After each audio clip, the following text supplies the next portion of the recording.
Carbon die oxide কিভাবে বৈশ্বিক উষ্ণতা সৃষ্টি করে। কার্বন ডাই অক্সাইড এমন এক গ্যাস যা প্রাকৃতিকভাবেই বায়ুমণ্ডলে উপস্থিত থাকে।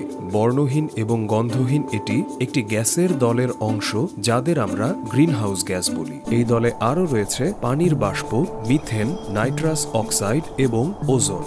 এরা একসঙ্গে প্রাকৃতিকভাবে গঠিত গ্রিনহাউস প্রভাবের জন্য দায়ী। এটি যেভাবে কাজ করে তা হল সূর্য থেকে নিঃসরিত রশ্মি পৃথিবীর পৃষ্ঠে পৌঁছায় এবং একে উষ্ণ করে তোলে। এর একটি বড় অংশ আবার মহাকাশে ফিরে যায়। তবে এর কিছু অংশ গ্রিনহাউস গ্যাসের সঙ্গে প্রতিক্রিয়ায় লিপ্ত হয়। তারা তাপ শোষণ করে এবং তা পৃথিবীর দিকে প্রতিফলিত করে পাঠায়।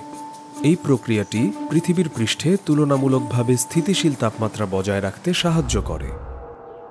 এই প্রাকৃতিক গ্রিনহাউস প্রভাব না থাকলে পৃথিবীর গড় তাপমাত্রা হতো -18°C, যা বেশিরভাগ প্রাণের জন্য খুবই ঠান্ডা।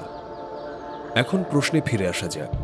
বায়ুমণ্ডলে কার্বন ডাই অক্সাইডের মাত্রা খুবই কম হলেও এটি গ্রিনহাউস প্রভাবের ওপর বেশ বড় প্রভাব ফেলে। কার্বন ডাই অক্সাইড প্রায় 20 থেকে 30% গ্রিনহাউস প্রভাব সৃষ্টি করে। এর অণুর গঠনের কারণে এমনটি হয়।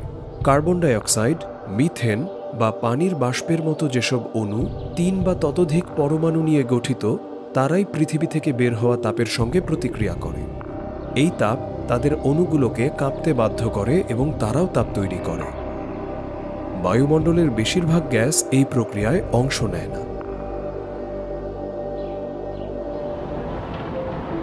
শিল্প বিপ্লবের শুরু থেকে বায়ুমণ্ডলে কার্বন ডাই অক্সাইডের মাত্রা প্রায় 50% বেড়েছে, আর এ শতকের শেষে তা দ্বিগুণ হতে পারে।